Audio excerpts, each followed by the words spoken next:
So guys, ayan. Nag-spaghetti ako. Tsaka tilapia. And then set up ng tent. Para silang royalty, ganun, di ba? And then ganito dito. So, meron tayong bonfire. May bonfire din doon. Usog sinasabi ko sa'yo. Dito, pumarinig ka, umabantik ka. Wow! Ka nga. Diyos ko naman. So guys, ang ganda ng ano nila, ang bonfire nila dito. Grabe. Kahit mag-isa ko lang ngayon, may mga for rent sila natin dyan. Tig for 550. Tapos yun is 1.5. 24 hours na. And then meron din, ayan. So nag-set up ako ng aking sariling tent. Ewan ko. Siguro mas okay sa akin.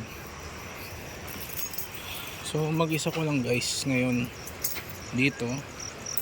Saya rin lang. Tapos nag-bonfire din ako ng sarili ko. Ano po, naglalabada, nagmamanicure, pedicure, tapos... Ginagawa mo na sabay-sabay yan. Habang naglalaba ka na nagmamanicure. Buhay na ba to eh? Kapag Guys, makinis na ganyan. tamang chill lang. Yan. Oh, buhay na ba to? It's 11:30 na. Kilod sa katawan, di ba? Angas. Tsaka ang gandang tingnan ng mga bato sa malapitan. So guys, time check, it's 12 na. 12 AM. Sinara ko lahat. Pero mas maganda sana kung naka-open. Kaya lang at least mas secured. And siguro iwan ko tong part na to para may ilaw. So nag-inom lang tayo konti para sa ano, mas magandang tulog. Ganda dito sa campsite, seaside. So yan yung ano, dala ko. Camping. So guys, it's 1 a.m.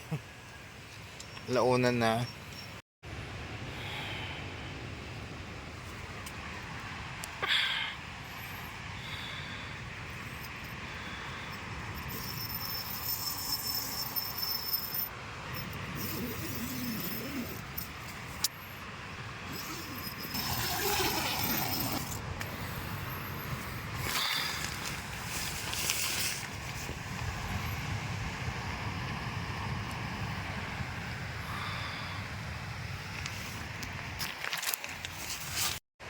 So, good morning guys.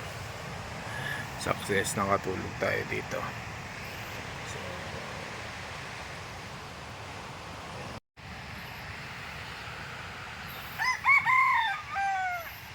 ayan. So, saya. Yeah. So guys, tingnan natin yung paligid.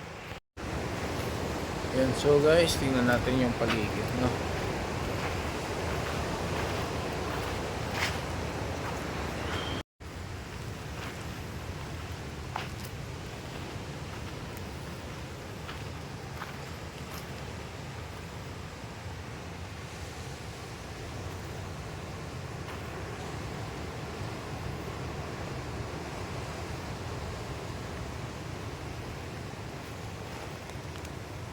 Ito siya. Oo, pwede maligo. Pero kahapon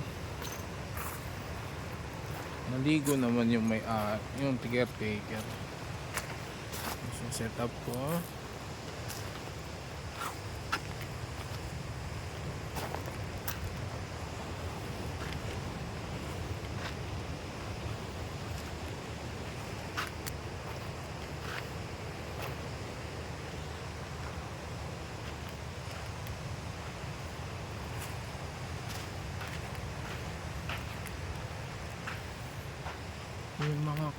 Yung mga tent nila for rent, mga cottage nila.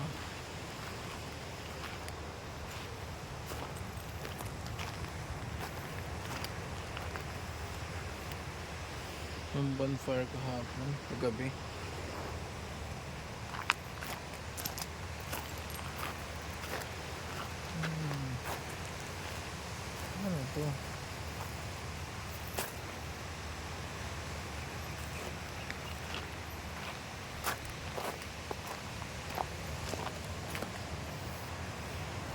nakabato dito.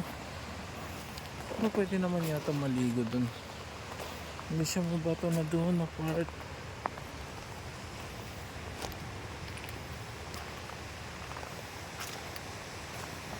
Ano to?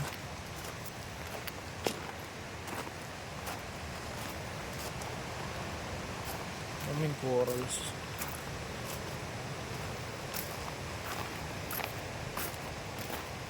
Uy. Ano ito? Uwi ko ata ito.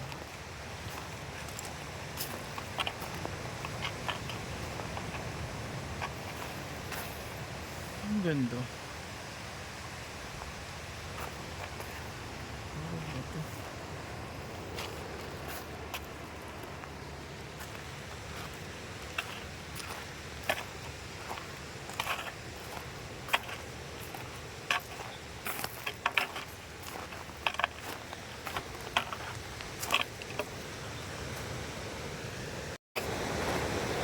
Ayun, so kung trip nyo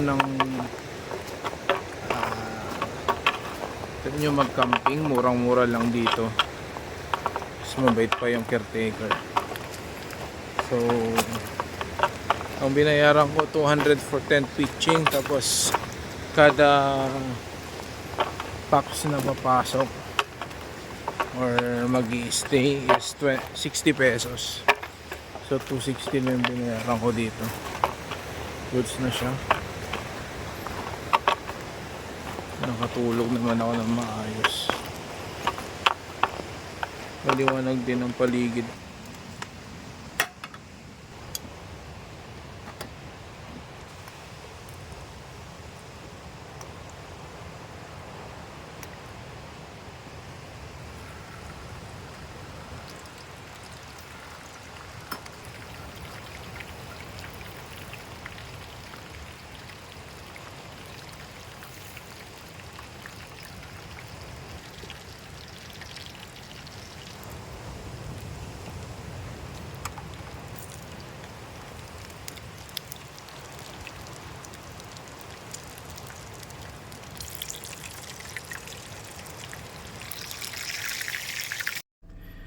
So ayun guys, tapos na ako mag-pack up. Napagod din pala, pero okay lang. Maganda yung experience natin. So guys, ayun na, nag-pack up na tayo. Mga gamit, di ko alam kung paano i-fold ng maayos yung tent, so mamaya na lang. Ayan, so next time ulit. Peace.